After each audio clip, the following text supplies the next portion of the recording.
जनसुराज के प्रशांत किशोर आज अपनी 3 मांगों को लेकर पटना की सड़कों पे उतरे थे। यहां तक कि वो विधानसभा तक जाने वाले थे, लेकिन इससे पहले कि पुलिस की तरफ से रोका गया, बहुत सारे कार्यकर्ताओं पर लाठी चार्ज भी किया गया।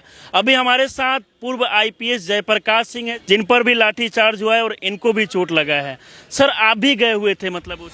मैं प्रशांत जी के आसपास ही था। अच्छा। और जैसे हम लोग आगे बढ़ने लगे तो बिना किसी वार्निंग के अचानक ही लाठीचार्ज पुलिस ने कर दिया। शांतिपूर्ण मार्च हो रहा था, शांतिपूर्ण तरीके से हो रहा था। यहाँ तक कि पहले से कहा गया था कि विधानसभा तक जाएंगे, विधानसभा का घेराव करेंगे, लेकिन इससे पहले ही देखा गया कि सैकड़ों संख्या में पुलिस को तैनात किया गया था और वहाँ पर रोका गया। तो आपको कैसे चोट लगा?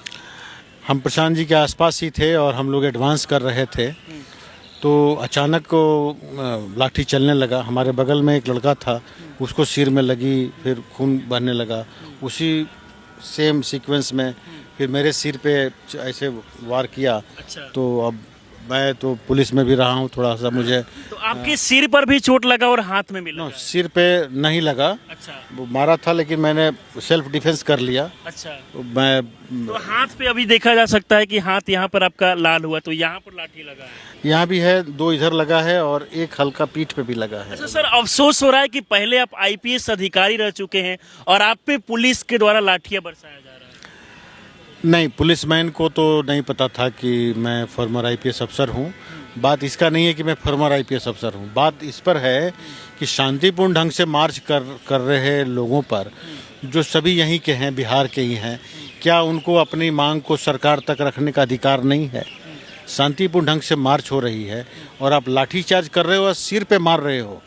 सिर पे मारने का मतलब है कि ग्रीवियस इंजरी हो सकती है और वो फैटल हो सकता है। कई लड़कों, कई युवा को देखा गया कि गंभीर चोटें भी आई है। बहुत लोगों को चोटें आई है, गंभीर चोटें आई है। अगर हम नहीं रोक पाते, सेल्फ डिफेंस नहीं करते, तो हमको भी सिर में चोट लग सकती थी। तो कारण क्या हो सकता है कि आप लोग तो अपनी 3 मांगों को लेकर पटना की सड़कों पे उतरे हुए थे और इसके बाद शांतिपूर्ण तरीके से कर रहे हैं, फिर भी प्रशासन के द्वारा, मतलब इसके पीछे कारण ये भी है कि सरकार की तरफ से ही उधर से ऐलान किया गया होगा कि मुझे ऐसा लग रहा है कि जो आमतौर पे हमने भी ऐसे सिचुएशंस को हैंडल किया है, मुझे लग रहा है कि जो पुलिस के लोग होंगे या मजिस्ट्रेसी की तरफ से जो होंगे, उन्होंने बताया होगा कि इतनी संख्या में लोग हैं। संख्या तो 15-20 हज़ार के आसपास थी, तो उनको लगा कि इतनी बड़ी जनसंख्या अगर विधानसभा तक पहुंच जाएगी तो बहुत बड़ा नेशनल इंटरनेशनल ब्रेकिंग न्यूज़ बनेगा। और इससे सरकार डर गई, हताशा में आ गई और इस तरह की जो है बर्बरतापूर्ण आदेश दिए गए हैं। अच्छा, जैसे कि आप लोग अपनी 3 मांगों को लेकर सड़कों पे उतरे हुए थे, क्या क्या मांग था जिसको लेकर आज ये प्रोटेस्ट हुआ और उसके बाद में कई लोगों को पीटा भी गया वहाँ पर? देखिए, ये तो शांतिपूर्ण प्रोटेस्ट था और मांगे जो होनी थी प्रशांत जी ने देना था, मांग देना था। पुलिस को भी नहीं पता था कि क्या मांगे हैं। उनको बताया गया कि इनको रोकना है, उसका भी एक तरीका होता है, अनाउंसमेंट होता है, आप डिस्पर्स हो जाइए, बातचीत करते हैं और उसके बाद मिनिमम यूज ऑफ फोर्स करते हैं डिस्पर्स करने के लिए। सिर पे मारने का तो कोई मतलब ही नहीं है। आप क्या कोई पाकिस्तानियों से और आतंकवादियों से आप मुकाबला कर रहे हैं क्या, कि आप इस तरह से फैटल इंजरी कर रहे हैं? ये बहुत ही बर्बरतापूर्ण और कायरतापूर्ण काम है पुलिस का और इससे बिहार पुलिस का साख बहुत गिर गया है नीचे। और मैं मांग करता हूं कि जिस अधिकारी ने इस तरह का आदेश दिया है उस पर जांच होना चाहिए और उस पर कार्रवाई होनी चाहिए कि किस आदेश के तहत आपने सिर पर लाठी चलाने का आदेश दिया कि मतलब ये लाठी चार्ज जो किया गया, इसके बाद जांच होना चाहिए सब? बिल्कुल, इसमें जांच होना चाहिए कि एक 2 लड़कों को सिर में चोट भी लगा है। तो बहुत सारा तस्वीर वायरल भी हो रही थी। किस अफसर ने ये आदेश दिया है और सिर पर लाठी मारने का आदेश कहाँ तक उचित है, इसकी जांच होनी चाहिए और जिस अफसर ने ये गलत आदेश दिया है उस पर कार्रवाई होनी चाहिए। आज जरा सोचिए कि अपनी 3 मांगों को लेकर शांतिपूर्ण तरीके से ये लोग पटना की सड़कों पे निकले थे। हालांकि विधानसभा का घेराव करने वाले थे, लेकिन इससे पहले ही पटना के अलग अलग जगहों पर जिस रास्ते से गुजरते हुए ये लोग जा रहे थे, हर जगह पर पुलिस की भारी संख्या में तैनात की गई थी ताकि ये लोग विधानसभा तक नहीं पहुंच पाए। और उससे पहले ही भी लगातार कई जगहों पर रोका गया, बैरिकेटिंग भी लगाया गया, बैरिकेटिंग तोड़कर जाने का जो लोग प्रयास किए उसके बाद में लाठीचार्ज किया गया। सर, आपको तो बहुत सारे जो बड़े बड़े अधिकारी जो लाठियां बरसा रहे थे, आपको तो पहचानते होंगे, आप तो पहले से आईपीएस अधिकारी रह चुके हैं। नहीं, मैं हिमाचल कैडर का ऑफिसर रहा हूँ, तो जो नीचे जो पुलिस बल होता है या स्थानीय जो लोकल अफसर होते हैं वो तो मुझे नहीं पहचानेंगे, ना ही जिसने चलाया लाठी वो जानता था कि मैं चला रहा हूँ, वो कोई एडीजी लेवल का ऑफिसर है। तो मुझे इससे ज़्यादा एतराज़ नहीं है। मुझे एतराज़ है कि कोई आम आदमी पर भी ऐसा क्यों होना चाहिए। मैं एक आईपीएस अफसर हूँ, उससे एतराज़ नहीं है। मैं एक आम आदमी हूँ, मैं पार्टी का कर्ज करता हूँ, बट निहत्थे शांतिपूर्ण ढंग से जो आदमी प्रदर्शन कर रहा है उस पर ये तो जानलेवा हमला है, ये कातिलाना हमला है। तो ये पुलिस का जो बर्बरतापूर्ण काम है ये भर्त्सना योग्य है, और इसकी जितनी भी भर्त्सना होनी चाहिए उसकी भर्त्सना। अच्छा, जैसा कि आप लोग का जो आंदोलन था आज का छात्रों को लेकर था, भूमि सर्वेक्षण में जो भ्रष्टाचार हुआ, इन सारे चीज़ों को लेकर क्या लगता है कि ये जो मांगे हैं सरकार पूरी करेगी चुनाव से पहले? सरकारें ये सब मांगे पूरी नहीं करेगी, और ये जो तमाम जो घोषणाएं कर जा रहे हैं नौकरियों का, वो ये चाह रहे हैं कि हम ऐसी घोषणाएं करें कि प्रोसेस शुरू हो और महीने 2 महीने में चुनाव आयोग आचार संहिता लागू कर दे, और 10-20 लाख लड़के जो अप्लाई करेंगे नौकरी, वो सोचे कि ये सरकार ही आएगी तो हम तो अप्लाई किए हुए हैं तो हमें नौकरी मिलेगी। ये बिहार के जो युवा वर्ग है उसको गुमराह करने का, भ्रम में रखने का और बुद्धू बनाकर उनका वोट लेने की ये साजिश है। पूरा जो नोटिफिकेशन हो रहा है और युवा आयोग बनाने की जो बात हो रही है, अरे भाई 20 साल से आप मुख्यमंत्री हो, अब आपको युवा आयोग सूझ रहा है। आज तक आपको युवा आयोग नहीं सूझा। आपके 3 महीना आपकी सरकार है, विदाई की तैयारी हो रही है, अभी आप एडवर्टीजमेंट निकाल रहे हो, नौकरियों की नियुक्ति निकाल रहे हो, पहले क्यों नहीं किए? पहले गया कि वृद्ध पेंशन को भी बढ़ाया गया और इसके साथ साथ बिहार में 125 यूनिट बिजली भी फ्री कर दिया। वही मैं कहना चाह रहा हूँ कि बिहार के लोग जो ये प्राइवेट मीटर है उससे त्रस्त थे, और आप पहले कहते थे कि प्रीपेड मीटर होना चाहिए, किसी तरह की छूट किसी को नहीं देंगे, और अब चुनाव आया तो आप रेवड़ियाँ बंटना शुरू कर दिए। तो 20 साल से जो लोग त्रस्त हैं और इस सरकार में पिछले 5 साल से त्रस्त हैं, वो लोग देख नहीं रहे हैं।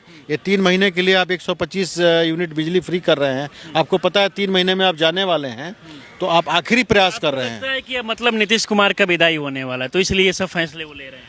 विदाई होने वाला है, लोग लुभावने फैसले, लोगों को बुद्धू बनाने वाले फैसले हैं। एडवर्टीजमेंट निकालना नौकरियों का, बिजली फ्री करना, अभी जो वृद्धा पेंशन को जो बढ़ाया गया है वो तो जन स्वराज के दबाव में बढ़ाया गया है। अच्छा, नहीं तो तेजस्वी यादव तो कह रहे हैं कि पहले से हमारा ये सब मांग था, उसके बाद में सरकार एक एक करके पूरा कर रही है। अब उनकी तो क्या क्या मांगे थी वो खुद भी कहते हैं कि हमने 10 लाख नौकरियां दी है। पूरा बिहार में ही 23 लाख लोग काम करते हैं, चपरासी से लेकर चीफ सेक्रेटरी तक, वो 10 लाख कब दे दिए समझ में नहीं आ रहा है। आज के प्रोटेस्ट के बाद देखा जाए तो कई लोग ये भी लिख रहे हैं कि जो काम तेजस्वी यादव को करना चाहिए, विपक्ष को करना चाहिए, वो काम जन स्वराज कर रही है। देखिए, जो काम तेजस्वी यादव जी को करना चाहिए वो जन स्वराज कर रही है, मैं इससे सहमत नहीं हूँ। उनको तो और भी बहुत कुछ करना चाहिए जो वो नहीं किए हैं, तो उनसे क्या अपेक्षा करना है? उनसे क्या अपेक्षा करना है? हमने ये सोचना है कि जन स्वराज ही पूरी तरह से समाज के हर वर्ग का प्रतिनिधित्व कर रही है। ये ऐसा पॉलिटिकल प्लेटफॉर्म है जिसमें गरीब, अमीर, जाति, धर्म, संप्रदाय से उठकर स्त्री, पुरुष, नौजवान, बूढ़ा, प्रौढ़, बुर्ग सब लोग हैं इस फोरम पे। और इसलिए हमारा ये कर्तव्य है कि पूरे बिहार के जो मुद्दे हैं, चाहे गरीबी हो, चाहे अशिक्षा हो, बेरोजगारी हो, पलायन हो, और तमाम ये जो चीज़ें बाकी जो गवर्नमेंट कर रही है, उन सारे मुद्दों को उठाए, और वही हम लोग उठा रहे थे। अच्छा, क्या लगता है कि 3 मांग जो आप लोग लगातार रखे हुए हैं, इसको लेकर आज सड़कों पे निकले, अभी विधानसभा सत्र भी चल रहा है, क्या लगता है कि चुनाव से पहले इन सारी मांगों को पूरा किया जाएगा? अगर पूरा नहीं किया गया तो फिर आप लोग सड़कों पे उतरेंगे? ये तो जारी रहेगा।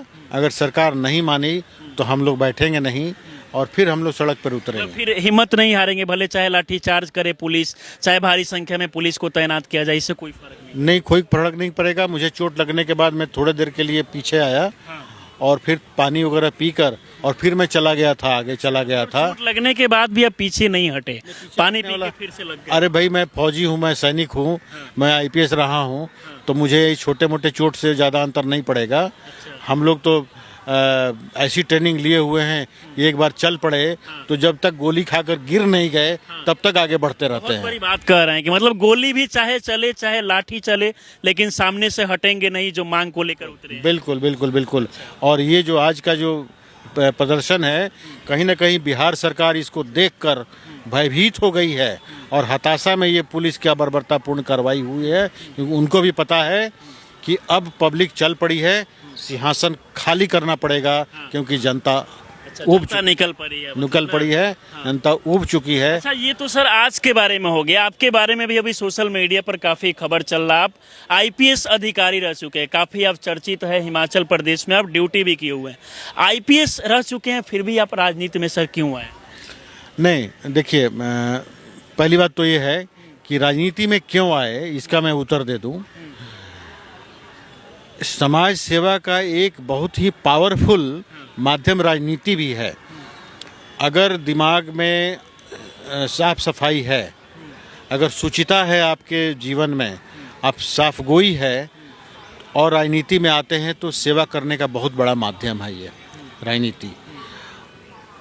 दुर्भाग्यपूर्ण बात यह है कि बहुत गलत संख्या में लोग इसमें आ गए हैं और इसलिए ये पेशा खराब हो गया है और ये बदनाम हो गया है। अच्छा, मतलब कुछ लोग मिलके बदनाम कर दिए हैं। अच्छा, आप चाहते तो आरजेडी, बीजेपी, जेडीयू जैसे तमाम पार्टियों को ज्वाइन कर सकते थे, जन स्वराज ही सर क्यों चुने आप? जन स्वराज हमने इसलिए चुना क्योंकि यही पार्टी है जो आम जनता का जो मुद्दा है, गरीबी, बेरोजगारी, अशिक्षा, पलायन, इस सब की बात करती है।